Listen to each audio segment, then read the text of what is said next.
So why would you want to read a science fiction series full of giga-chad super soldiers rampaging in the galaxy, fathered by these gene titan demigods who are all ruled by this massively overpowered, psychically able emperor? On the surface level, well, it's fun. It's enjoyable to read these stories. They're complicated plots, interesting mysteries to solve. And you have stories of duty, strength, and honor. Also, you have stories of treachery, debauchery, and degeneracy. Plus, you're overlaying all this on a system of warfare and strategy. So all these things are extremely appealing to me. I loved all this stuff, so it makes perfect sense for me to read it. That's the surface level though. On the deeper level, it asks the fundamental questions of society, meaning, and personal life. And that's the reason why you would ever read fiction. You read literature and fiction because that's the way you get at deeper truths. For example, what role does faith and religion play in a society that's gravitating more and more towards science? Are there domains where science is irrelevant? And what is brotherhood anyway? What is loyalty? Is loyalty just blind faith? Or is there some kind of cognition, some kind of judgment required even for loyalty? Then what's the correct balance of power of government? Should government be perfectly rigid and enforce all laws at all times? Or should government have some ability for individuals to have freedom? And what if that freedom comes at risks? Then of course the aesthetics. The aesthetic understanding is very overlooked in the modern world. The modern ethos states that it's always function over form, and quite often you're left with neither function nor form. So it's very important to cultivate an understanding of the aesthetics. And indeed, this was something which almost every single civilized culture taught their students, taught their young men. This series, the Horus Heresy, has the epicness, the greatness, the valor of something like the Iliad or the Odyssey. It brings those great works of Homer into the modern and in fact into the science fiction realm. And I've read the Iliad and the Odyssey and I see these parallels between them. It's beautiful. It's able to discuss the greatest philosophies. For example, when is it appropriate to show mercy and when is it appropriate to show complete, relentless war? I will see the galaxy freed once more. So what the hell am I talking about? Like, let me orient you, because obviously this channel is not a 40k lore channel or anything like that. So the Horus Heresy is a book series which takes place within the Warhammer 40k universe. And this is a massive, massive series. This book series is more than 50 books long. Can you imagine that? Like, you'd think that the Harry Potter series was long because it had 8 books. Horus Heresy is 50 books. But luckily you don't have to read all of them to make sense. And I'll give you basically the best of the best books within the Horus Heresy, so you can enjoy them and get value from them without literally reading every single book. From the skies of terror to the galactic rim. I'm going to tell you right now, this is a vast and crazy detailed universe, which I love, but it might be a lot to get into in the first place. I understand that's a huge barrier to entry. That's fine. Ignore the barrier to entry. It's literally fiction. So don't overthink it. Just jump into the book series exactly in the order which I give them, and you'll be fine. Like, the level of detail in this series is staggering. There's 18 legions. Each legion has their own different strategy of war. Each legion has their own aesthetics, their own color scheme and everything. Each legion has its own Primarch, which is like the leader of the legion. And each Primarch has their own backstory, their own character arc and everything. So it gets really complicated real fast. But luckily, each book only usually deals with one legion at a time. So first, let me give you the absolute basics that you might want to know before you get into the series. First thing which like really got me interested into this universe is that humans aren't like the weakling species where all the other aliens have better technology than us. In this universe, humans are the big ones. The humans have the biggest empire, which is ridiculous, completely inverting what most science fiction universes have. And the first book of the series starts off with humanity on the ascent. Humanity is growing across the galaxy. So get that. This science fiction universe is galaxy spanning. Like, the entire Milky Way galaxy is within the purview of this universe. So when I say the Imperium of Man, I'm talking about like this Imperium owns the whole galaxy. And there are other aliens, but they've kind of been pushed into the sides. And at the center of this massive universe is Earth, our same Earth, which in this universe they call it Terra. And in Terra there is the Emperor of mankind. And this kind gentleman has created 20 Primarchs. Primarchs are like demigods. And the Emperor himself is practically a god. But he created these Primarchs which are massively powerful, fate-bending, destiny-wielding massively overpowered super soldiers. And using the gene seed from each Primarch, you can create Space Marines, which themselves like stand twice the height of a regular man and are massively powerful. Like each single Space Marine would be as strong as the most elite soldier of any other universe. And the most important thing for me is the aesthetic sense. There is no minimalism in this universe. Everything is to the max. The artwork is over the top, it's beautiful, it's detailed, it's rich. In a world where most science fiction universes or any kind of universe tries to go for minimalism or realism, 40K goes for the opposite. We go for the maximum level of detail possible. So now let's jump into the book list, and if you have a book in mind that I don't include, just put in the comments. So book 1, we have of course Horus Rising. So this book series, like I said, is 50 books long, right?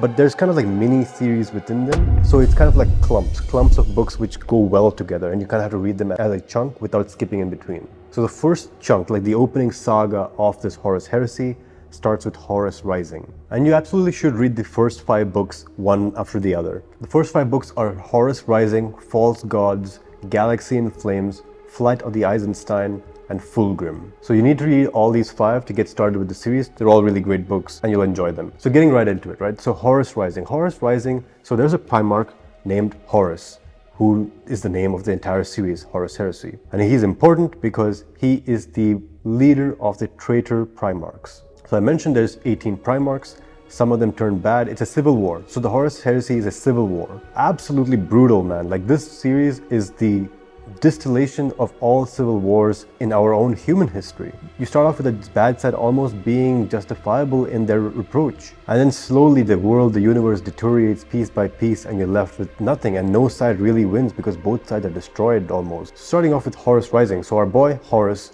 he was appointed by the Emperor as the leader of all the Primarchs. And at this point, all the Primarchs are good. None of them have fallen. So the first 3 books, Horus Rising, False Gods, and Galaxy in Flames, details the fall of Horus and how he turns against his father. So Horus is the chosen son, right? He's the favored son of the Emperor. And he knows it. He is the most beloved. He is the highest praised Primarch among all the Primarchs. And everybody is jealous of him. But the thing is, this gets to his head.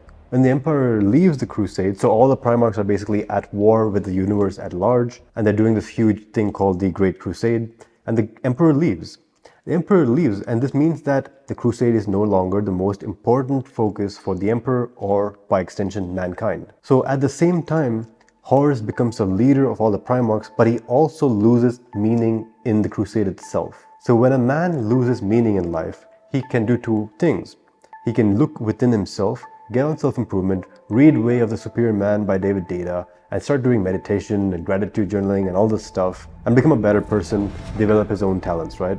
This is not what Horus does. Horus grows bitter and resentful, and a series of events happen with treachery within his own legion, which pushes him slowly across the edge into embracing the powers of chaos. And you gotta think, the Primarchs are the leader of each legion, but each legion has thousands upon thousands of Space Marines, and some of them will go loyal to the Emperor, and some of them won't be loyal to the Primarch. So Horus has to kind of eliminate vast sections of his own army in order to make it loyal to him. So this book is truly about brotherhood and loyalty. It's about ethics and it's about sacrifice. Strongly recommend you need to smash out the 3 first books. And before we go into the next book, I gotta say that these first 3 books detail something called the Istvan III atrocity, which is a massacre. And this is not really a spoiler because anybody who's in 40K or wants to get into it knows of this event. And it's very, very compelling, brutal. Next book is Flight of the Eisenstein, also a must-read because this details how Horus's treachery and the treachery of some of his traitor brothers gets word to Terra and lets the Emperor know, so that the loyalists are kind of starting to prepare for this invasion. This one has less mass-scale battles, but it kind of narrows the scope to a single battleship and the actions of a few good men. Highly recommend, it's a must-read. And then we have number 5, Full Grimm. This details the fall of the Primarch Full Grimm. And this book is about excess. So as we develop ourselves, we're on the path of ascent, we're improving ourselves, we're on self-improvement, we're going to the gym, improving our bodies, and seeking some kind of perfection. But at what point does this become obsessive? And at what point does the pursuit of perfection lead to its opposite? That's the philosophical point which kind of comes out in the book Full Grimm. Full Grimm is the Primarch of perfection. He is the perfect swordsman. He is the perfect battle tactician. He's also a man of art, he's also a man of learning. So what happens when his love for music and art and culture goes to the extreme? What happens when he achieves perfection, but he doesn't know what to do next? And how this can drive a good man mad. That is the story of Grimm. Book number 5, completely highly recommended. Then we skip over book 6 and go into book 7. So the first 5 books kind of contain themselves, they're kind of their own thing. And then you can jump straight to book 7. Book 7 stands alone. It's a book called Legion by Dan Abnett. And Legion is about the Alpha Legion. So Alpha Legion is one of those, I said there's 18 legions, right? So there's 18 legions, one of them is the Alpha Legion. Alpha Legion is the master of espionage, trickery, having double agents, spycraft, all this stuff. So Alpha Legion books are a treat because Alpha Legion books are usually structured in a kind of like a mystery. Like you don't know what you're getting into and you really don't know what to expect chapter by chapter. And Legion is no different. Legion is a mystery book disguised as a war book, and it details some very important plot points for the Horus Heresy. It details why the Alpha Legion, which is ostensibly for the Emperor, goes against him. So is the Alpha Legion a traitor or a loyalist? Well, even after you read the book, you might have questions. Then we skip over book 8, Battle for the Abyss. We skip over book 9, Mechanicum. We skip over book 10, Tales of Heresy. Skip over 11, and then we come to 12, 1,000 Suns by Graham McNeill. This is the Magnus the Red book. This is the 1,000 Suns book. And this is one of my favorite legions. So the 1,000 Suns are special legion. It's a very small legion, but one of the most powerful, if not the most powerful.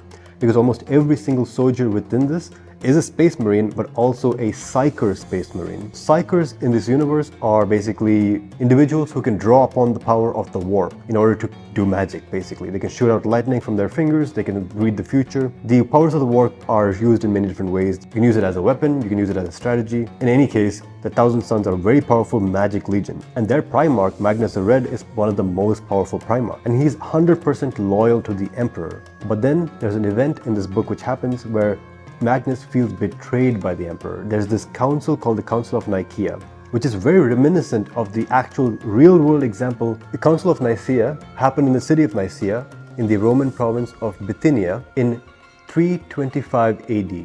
And the church was in crisis. Different bishops believed different things, and it was up to the Emperor to decide what was Christianity and what was heresy. And this is exactly what happens in this Horus Heresy book. The Emperor has to decide whether Magnus's use of the warp was allowed or it was heresy. And here's the thing, the Emperor himself is one of the most powerful psychers to ever have lived. So for him to say that using psychic powers was a heresy was very hypocritical. And this book is about the pursuit of knowledge. How much knowledge is good? And this is a problem that we're actually facing in society right now. The internet exists and we have so much knowledge at our disposal. At what point does it stop being helpful? And of course, we're having AI. AI allows information synthesis to happen at a very different way than it had ever happened before. What are the perils of this technology? And more deeply, this is about epistemology. Does there exist something called forbidden knowledge? Is there knowledge that is so toxic that it's better that we don't even know it? And even up to this point, so Magnus feels betrayed by the Emperor, and he is the most powerful Primarch. But even though he feels betrayed, he is still 100% loyal. But he is arrogant.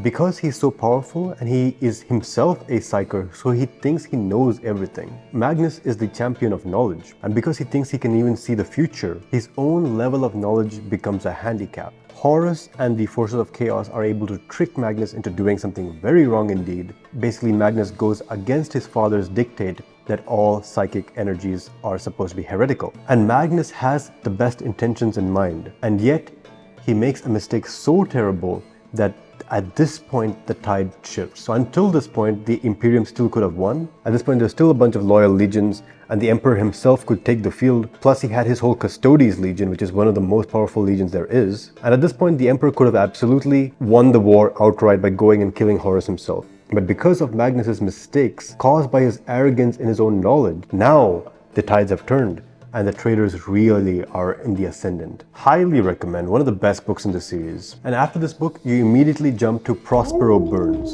So Prospero Burns is not the exact next book in the series, but it continues story-wise, it's the next book, right? It's not the next book in terms of publication, but in terms of story, it is. So jump from 1,000 Suns directly onto Prospero Burns. Because what happens is, because the Emperor thinks that Magnus has turned traitor, even though he hasn't, he sends one of his other legions, the Space Wolves, to destroy the Thousand Sons. The Space Wolves and the Thousand Sons both are loyal at this time, and they're brought into conflict simply because of arrogance, misunderstanding, and of course manipulation by outside forces. So in the Thousand Sons, we see the Thousand Sons perspective of that war, and in the Prospero Burns book, we see the Space Wolves side of that war. From reading from both perspectives is really cool because both sides genuinely believe that they are doing the right thing. But at the end, both sides are badly mauled, and the only real winner is Chaos and Horus himself. So the Imperium cops a fat L on this one. Highly recommend both books.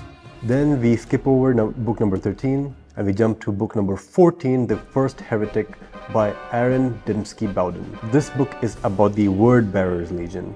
The Word Bearers and their Primarch Lorgar were actually the first to fall. It wasn't actually Horus.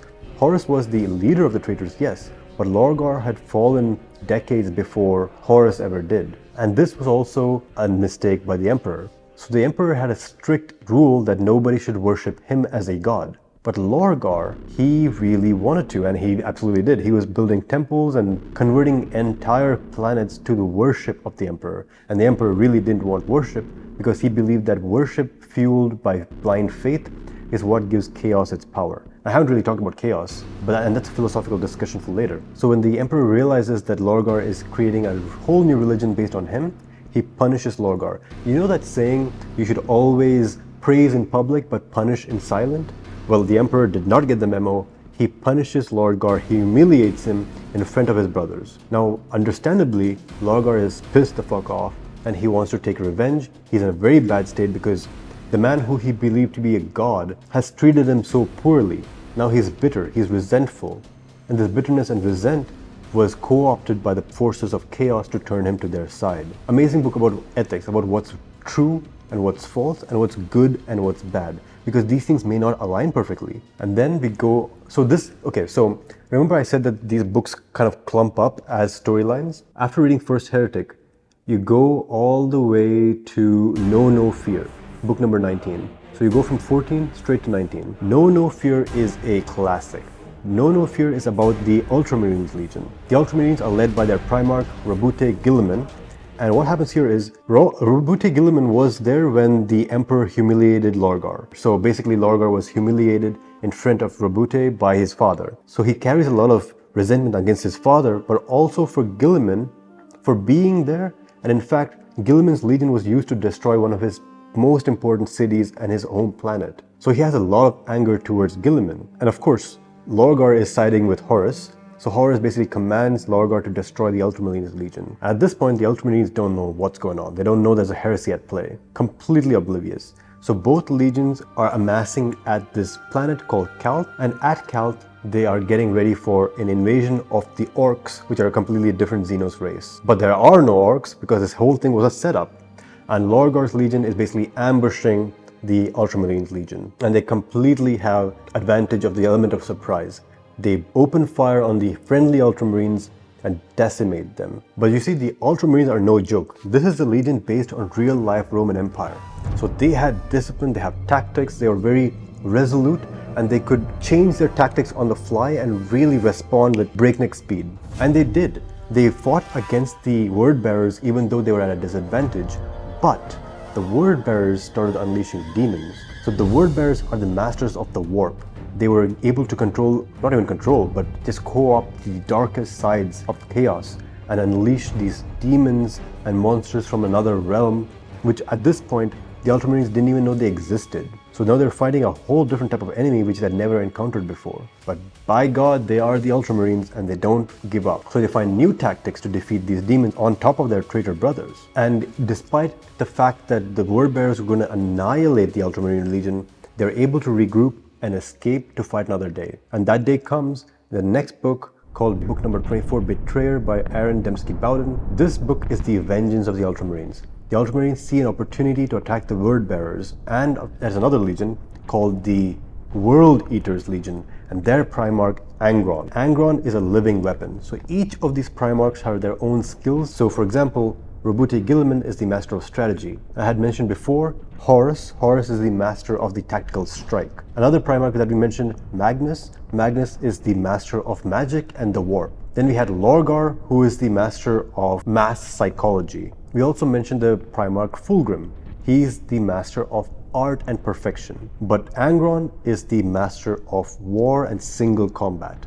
So Angron is no joke to go against. And top of that, Lorgar was also with him.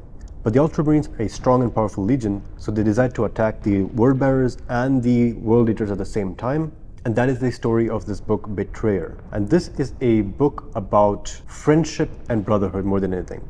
Because this book really narrows the scope to two warriors, to Argel Tal and Karn, both very well-written characters, and these are the bad guys. So it's a really cool book, because many of these books, you're always rooting for the good guys to win, obviously, but in this book, the stars of the show are the bad guys. And it's a really cool other side take on this narrative. 28, here we go. 28 introduces you to the White Scars Legion. This book is called Scars by Chris Wright. And the White Scars Legion has been all the way in the other side of the galaxy. So all this shit is happening in the middle of the galaxy. Horus is here, he's trying to kill the Imperium is trying to fight back. On the other side, we have Guilliman, and what happens in the previous book is Guilliman kind of gets trapped. He's not able to come to the rescue of his father. And on the other side, we have the White Scars Legion, who can come, but they don't know what's going on. They've been so distant from the rest of the universe that they don't know who's good and who's bad. They've been fed lies that the Emperor betrayed Horus and the Horus is a good guy, so they don't know what to believe. And this is another book about epistemology. How do you trust the information coming to you? So the Primarch of the White Scars, Jagatai Khan, is a very well-written character. He's very normal. Like, all of the Space Marines and all the Primarchs are autistic to the level 9, man. They all have big egos, take drastic action all the time without thinking. Jagatai Khan is a very reasonable and calm soul. So when he sees conflicting information, he wants proof before he can proceed. He's very reasonable. So in this book, we see how a reasonable Primarch actually behaves. And Jagatai Khan is a master of speed. His entire legion is around speed. Like, they attack fast and they withdraw. They attack and they withdraw. So it's a very different type of fighting style than any of the legions that we saw before. So it's cool to see a different take on strategy. So highly recommend book 28, Scars by Chris Wright. 36. 36 is Path of Heaven, again by Chris Wright. This is a continuation. Direct continuation from book 28, Scars. So we finished Scars, and the very next book is Path of Heaven by Chris Wright. And this is the conclusion of the White Scars legacy. White Scars, like I said, were trapped on the other side of the galaxy. And there's traders all over the place, and then there's Terra. They need to make it through all the traders to get to Terra. And this is the book which shows you how they do it.